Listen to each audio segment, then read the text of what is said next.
சாதிய வன்கொடுமைக்கு ஆளாக்கப்பட்டு சக மாணவர்களால் அரிவாளால் வெட்டப்பட்ட நாங்குநேரி மாணவன் சின்னத்துரை மீது மீண்டும் தாக்குதல் நடத்தப்பட்ட சம்பவம் அதிர்ச்சியை ஏற்படுத்தியுள்ளது. தாக்குதல் நடத்தியவர்களை பிடிக்க 2 தனிப்படைகள் அமைக்கப்பட்டுள்ளன.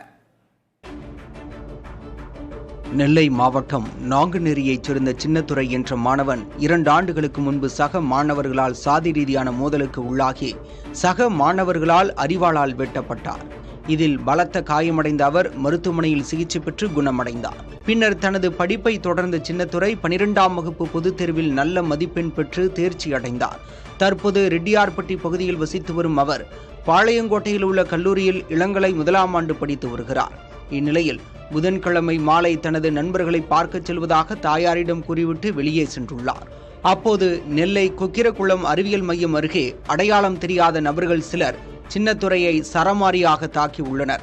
இதில் காயம் ஏற்பட்டு அங்கேயே விழுந்துள்ளார்.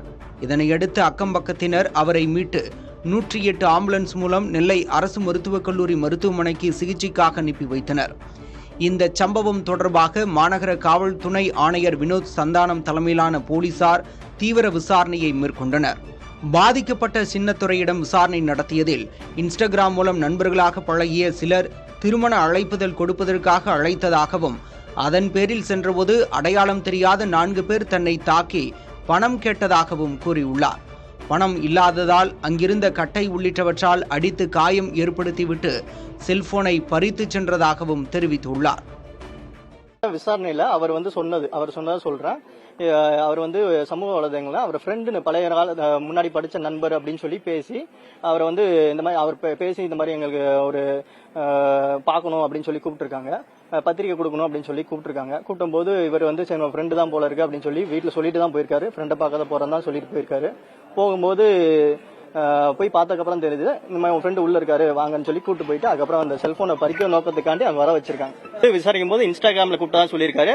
அவருக்கு அதுக்காண்டி அவர் போன் போன காரணத்தினால இன்ஸ்டாகிராமோட ஐடியை நாங்க ரெக்கவரி பண்ணிட்டோம். அதோட பாஸ்வேர்டு அவருக்கு மறந்து போயிடுச்சுன்னு சொல்றாரு. மேலும் அந்த இன்ஸ்டாகிராம் ஐடியை ரெக்கவரி பண்றதுக்காண்டி மெயில் ஐடியில ஃபர்கெட் பாஸ்வேர்டு கொடுத்து நாங்க ட்ரை பண்ணி பார்த்துட்டு இருக்கோம். மெயில் ஐடி பாஸ்வேர்டு மறந்து போனதா சொல்லிட்டு இருக்காரு. அவர் கொஞ்சம் பதத்துல இருக்காரு. அதனால கொஞ்சம் தெளிவானவனையும் விசாரிச்சு லேசான காயங்களுடன் சின்னத்துரை மருத்துவமனையில் அனுமதிக்கப்பட்ட நிலையில் சிகிச்சை முடிந்து வீடு திரும்பியுள்ளார். சின்னத்துரையை தாக்கிய 4 பேர் கொண்ட கும்பலை பிடிக்க 2 தனிப்படைகள் அமைக்கப்பட்டுள்ளதாக நெல்லை மாநகர போலீசார் தெரிவித்துள்ளனர். ஏற்கனவே சின்னத்துரையின் வீட்டுக்கு 24 மணி நேர போலீஸ் பாதுகாப்பு அளிக்கப்பட்டு வரும் நிலையில் இந்த தாக்குதல் சம்பவம் நடந்திருப்பது பலரையும் அதிர்ச்சிக்குள்ளாக்கியுள்ளது. புதிய தலைமுறைக்காக ஒளிப்பதிவாளர் நாராயணமூர்த்தியுடன் செய்தியாளர் மருது பாண்டி.